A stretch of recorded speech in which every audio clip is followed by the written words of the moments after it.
Welcome to Got the T-shirt. I'm Rachel. Hiya, and I'm Sharon. And today's topic is why can't I lose weight? And could it be Cushing's disease?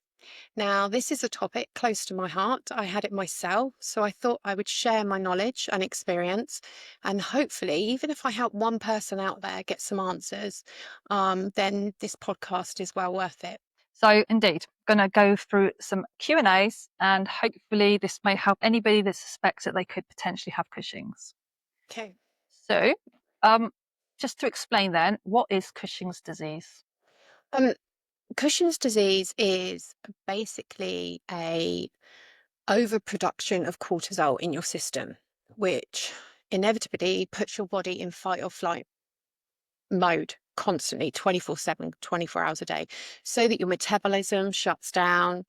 There's a whole host of other symptoms, but the main thing is it's an overproduction of cortisol, which is, it's not very good for your body at all in the long run.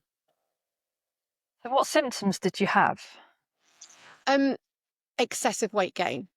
Now, I mean, I went from a size 10, 12 to a UK size 18, 20 in like a matter of like 2 months when I got it. Um, However, I do know of people, they've been large all their life and been battling with dieting all their lives. Um, but yeah, the symptoms are mostly excessive weight gain, and it's mainly around the middle.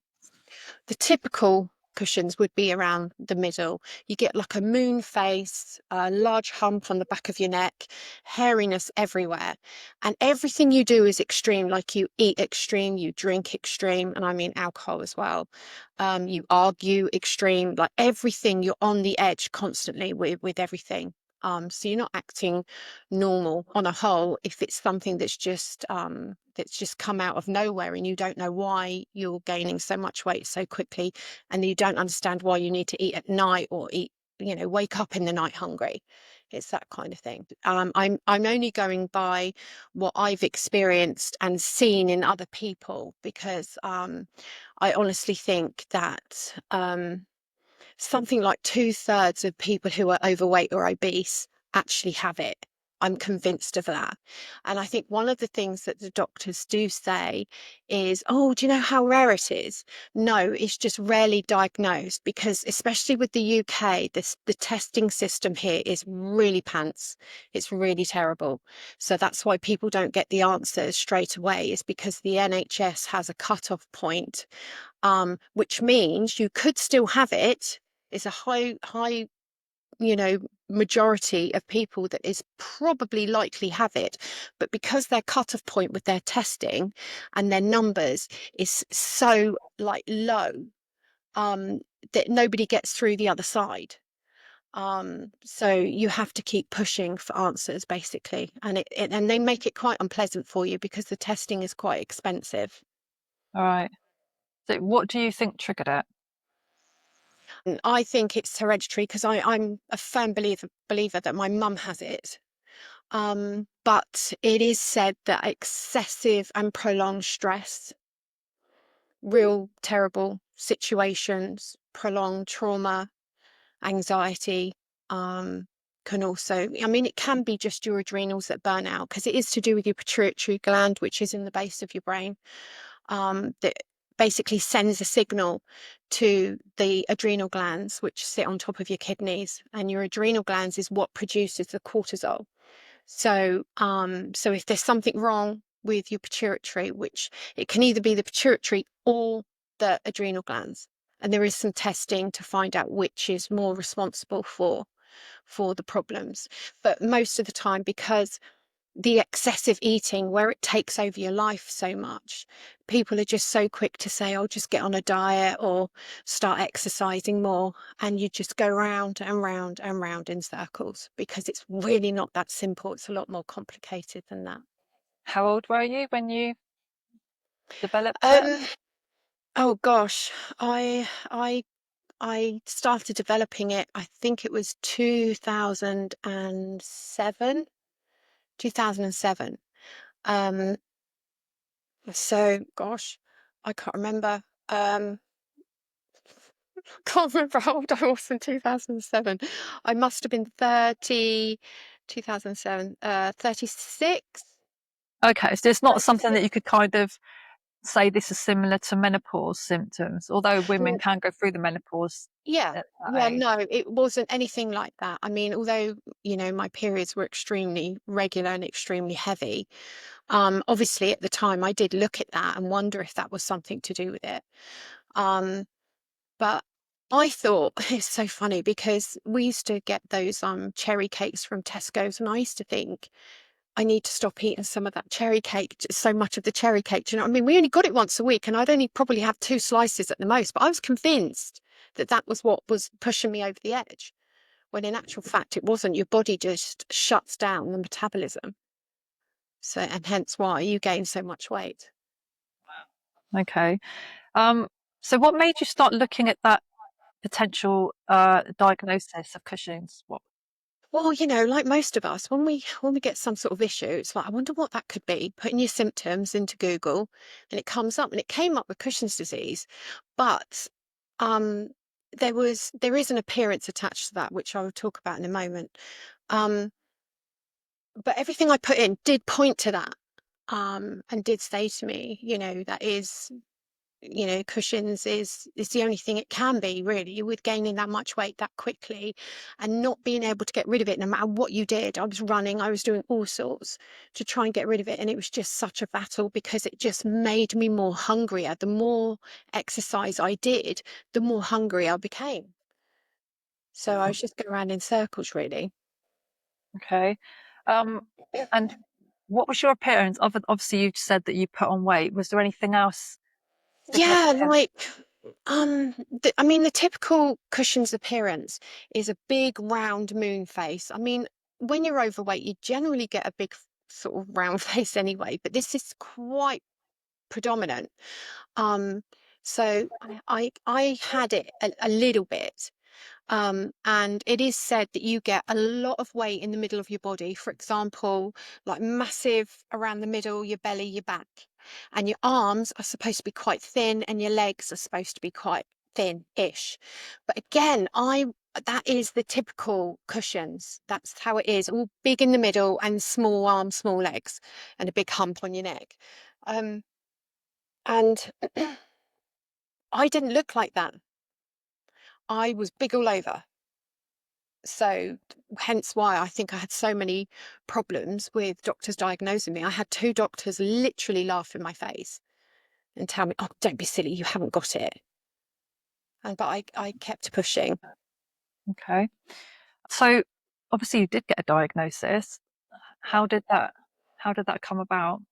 Um, well, funny enough, I got chatting to this guy in a chat room of all places, one evening, and it turns out he was an endocrinologist, which this Cushing's disease is part of his specialty. So I told him my symptoms, and he was like, "Yeah, yeah, that sounds like it." He gave me a list of the tests, and I just went to the doctors, and the doctors again were like, "No, we're not doing this testing." I said, "Look, I have a friend who's an endocrinologist. This is his name. This is the hospital he works at.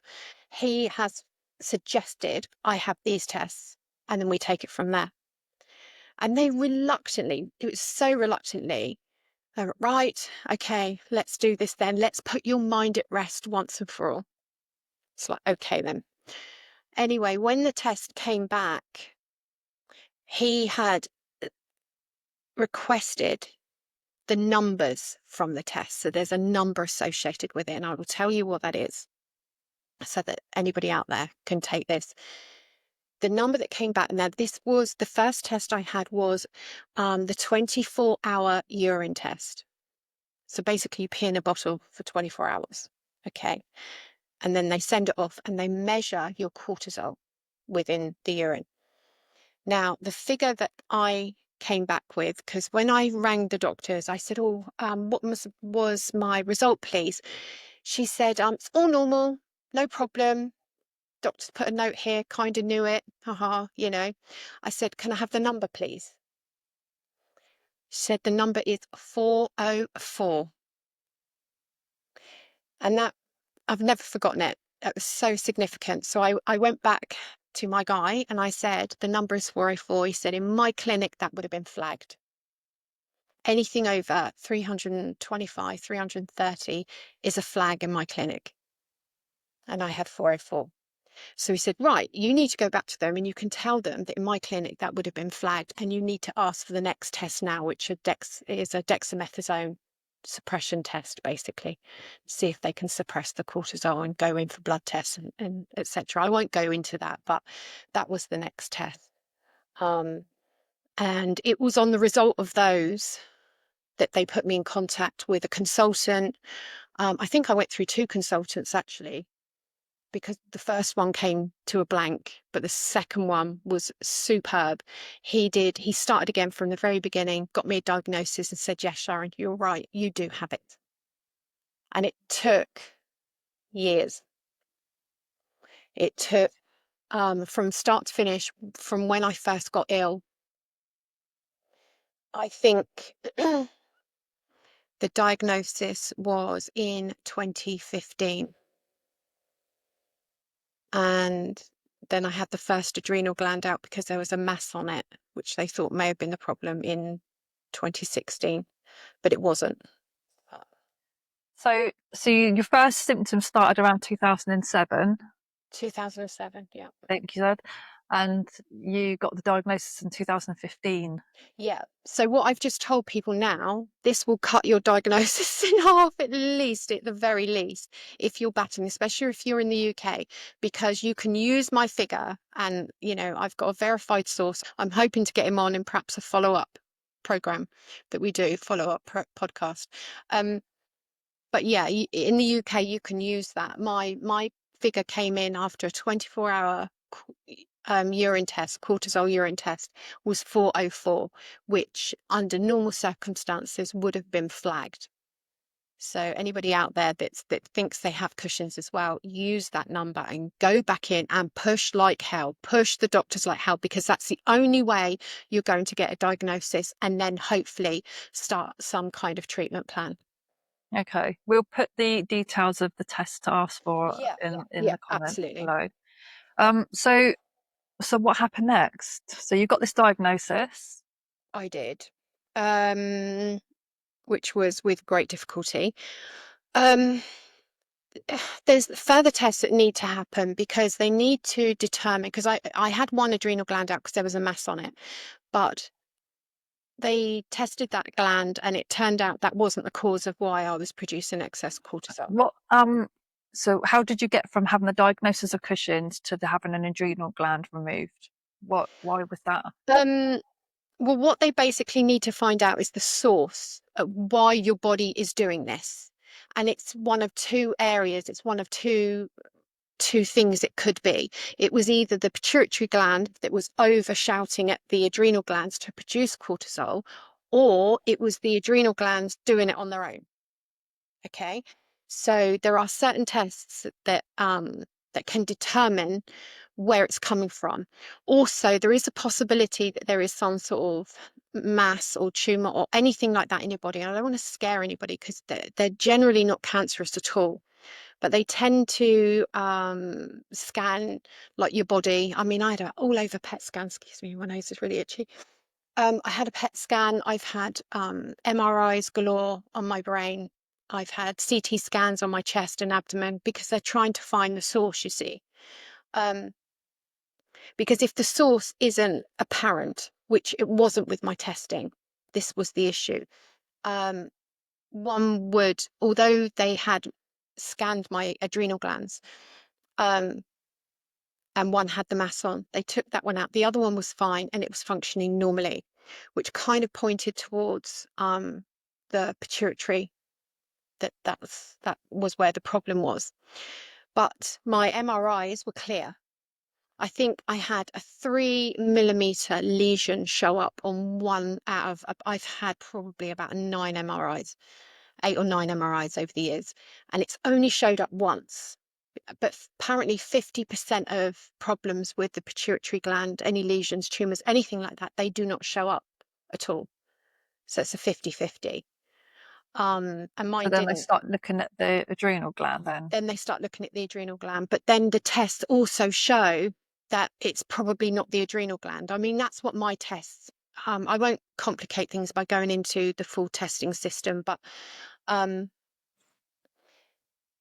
my adrenal gland was functioning normally, so it indicated that it was the pituitary. So, because I wanted rid of Cushing's, because it is an ugly disease, it is awful. You just feel the worst. I mean, the depression was off the scale. Your body is in fight or flight mode 24 hours a day, 7 days a week. You argue. I mean, I lost my marriage with it. It was that bad. That was that bad because I just hated everybody. You're just nuts. You're just absolutely crazy most of the time. And I was so desperate to get rid of it. I think if they would have wanted a limb, I would have given it to them. It was that bad compared to and how I was beforehand to what I turned into. I looked in the mirror, I didn't recognize myself, and I couldn't even look at myself. It was that bad. Um, So what so other treatment options did they give you then? well, they tried some suppressing medication, basically to suppress the amount of cortisol that I was producing, but it didn't make any difference. I didn't notice any difference. It um and I was just popping pills like nobody's business, and I wasn't getting anywhere fast. So the only other alternative was to have the other adrenal gland out. But but that meant I'd be on steroids for life. So again, I was completely desperate to lose some weight. I mean, I went from, I think I was about 60, 65 kilos. And just before I had my last adrenal gland out, I was 109 kilos.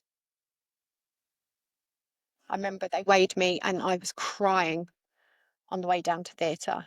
I was like, please change my life. Please change my life. I can't live like this anymore. So I'd almost You had the doubled my weight. first adrenal gland out, So I had the but- last adrenal gland out.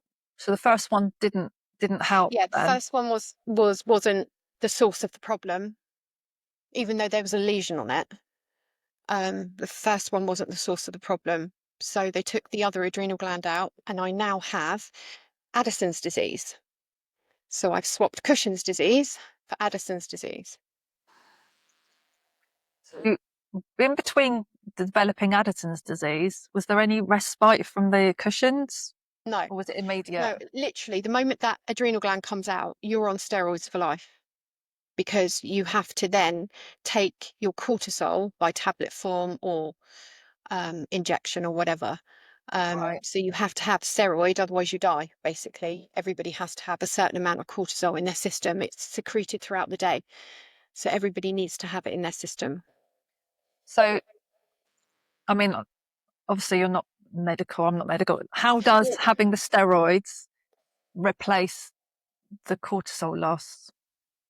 well, it doesn't do it very well, but it does it to its best capability because cortisol is released in the system. You get a big squirt of it in the mornings. Normally, your body would do that naturally first thing in the mornings, and then it's secreted throughout the day, and then it fades off into the evening. Then you sleep, and the whole process starts again. So mimicking that with medication is quite difficult. So I tend to take a larger steroid amount in the mornings when I get up. Then I take another one at lunchtime, and then I take another one late afternoon. Um, and it mimics it a little bit, but you're still, what I'm left with, I'm quite fatigued. Um, my brain capacity doesn't work like it used to, like your processing system, everything is completely different. So it's not something I took lightly um, at the time at all, but it's a lesser of the evils. Now, I'm not saying to anybody who suspects they've got Cushing's, like, to go and start speaking to your doctor about having your adrenal glands out, because that's not the answer at all. Um, because it is a very, very severe condition, and there is no going back. There is no going back once you do that. Do you wish that you explored other options Yeah, before you had the absolutely. adrenal? Yeah, now I do. Now, now that I've looked at my diet, because I don't eat meat anymore. I'm I don't know, I'd say I'm 90% plant-based, which helps.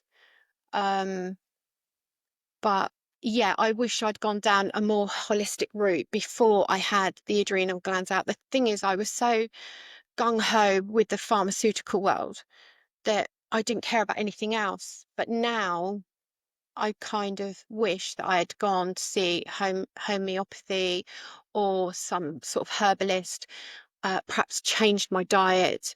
I wish I had tried other methods first, exhausted all other sort of holistic style remedies, before I did this, because even though I'm happy I don't have Cushing's anymore.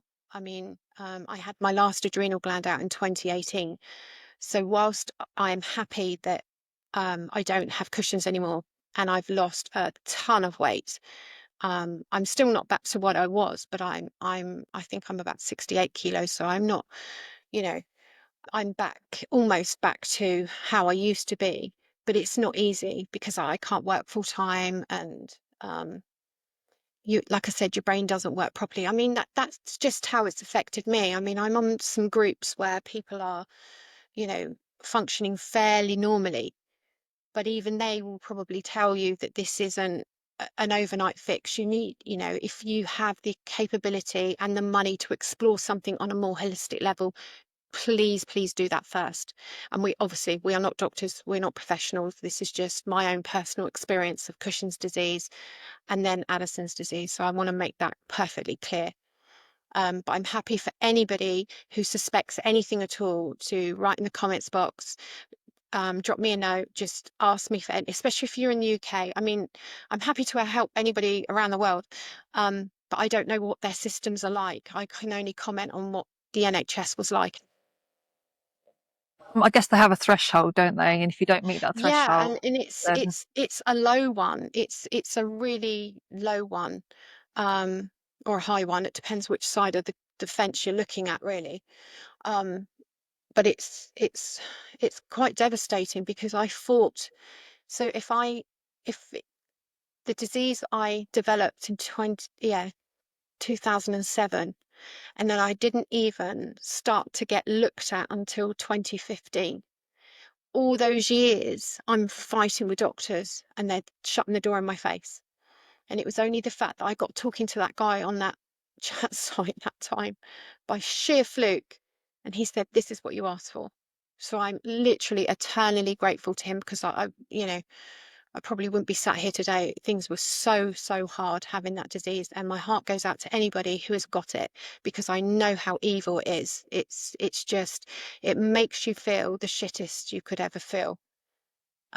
she had the adrenal glands out and you developed the Addisons. Did the weight just fall off? Did you then just Yeah, do you know what? Funny enough, pretty much. I lost about 30 kilos in the first 2 or 3 months. It was really good. And then it stopped and it sort of trailed off. And I think getting down to what I am now is because I have certain things in place now. I walk the dog twice. I gym once, twice a week if I can. Um, don't eat after 7 o'clock. I have the vast majority of my calories during the day. If it's winter, I'll have a soup, very limited bread. And in the summer, it will be mostly salads, and perhaps fish. But yeah, I keep things to a minimum, and I've dropped even more weight. I mean, just dropping dairy, I dropped 5 kilos by getting rid of dairy. I mean, that was in 2020 I did that.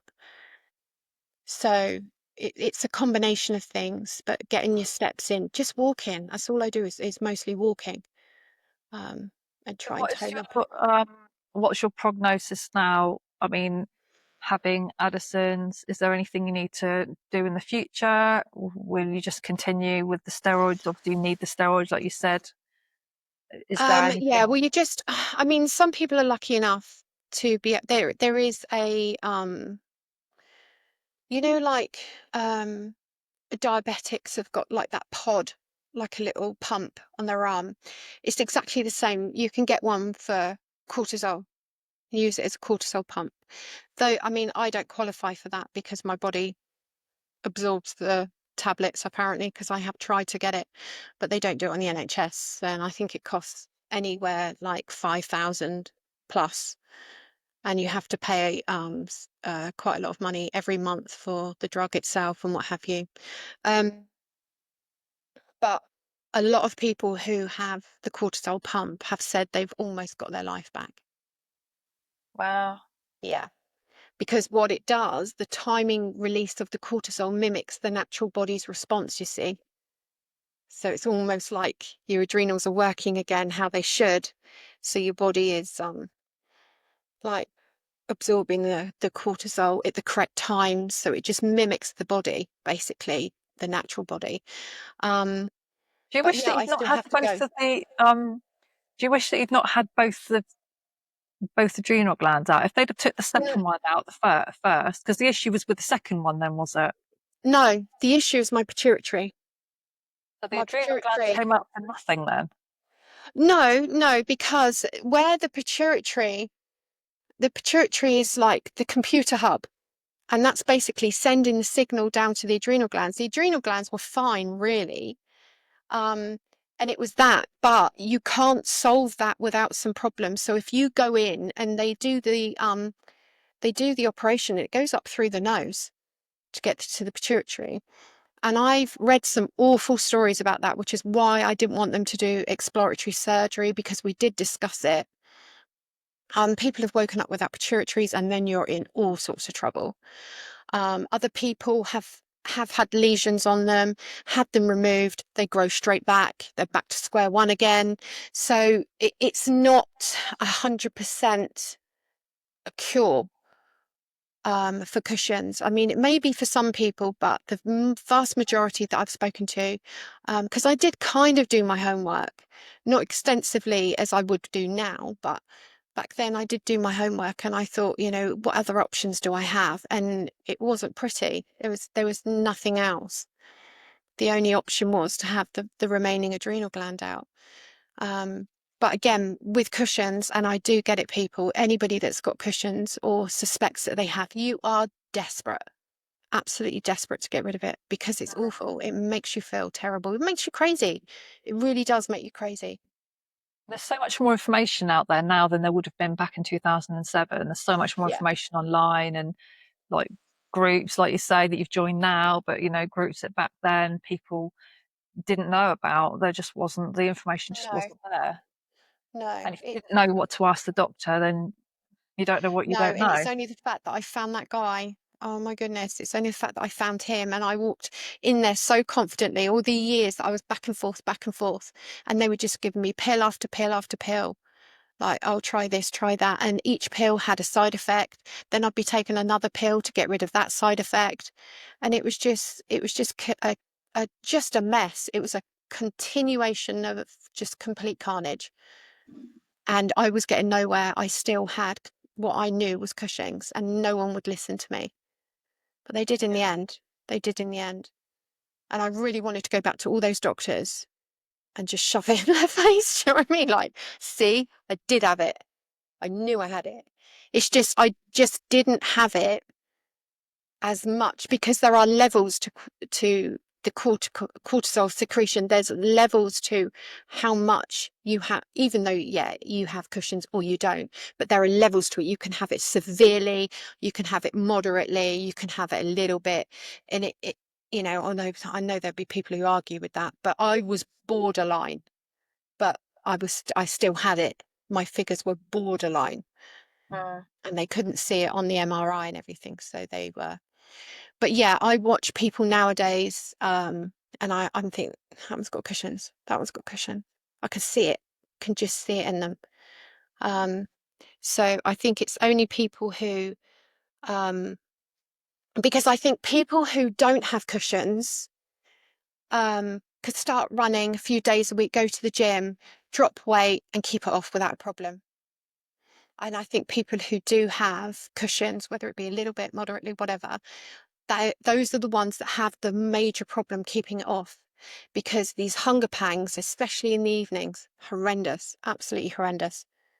So yeah. So if anybody wants to write in, drop some comments on it, I'll happily respond. And help it. Even if this helps one person, this was worth it, Rach. Definitely. Great. Well, thank you for your insight. Yeah, I mean, you're the only person I know that knows they have it, I should say, because Yeah. you know, I know. Well, it's you don't. it's not when the doctors say, "Oh, that's so rare." Do you know how rare it is? No, it's not. It's just rarely diagnosed. Okay. Hope you found this podcast interesting, insightful. Hope it helps someone out there. Apart from that, keep your eyes peeled for our next podcast, and we will see you soon. Bye for now. And this is something close to my heart.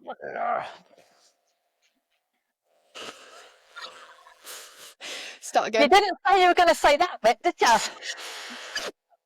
Should have brought a drink in there with me. Let me quickly have one. Shall I just quickly get one? I'll be 2 seconds. Get one. Hi, welcome to. Hang on.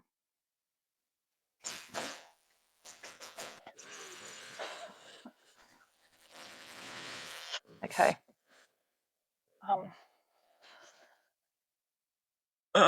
Right, Fig. In a few years' time, we will laugh at this.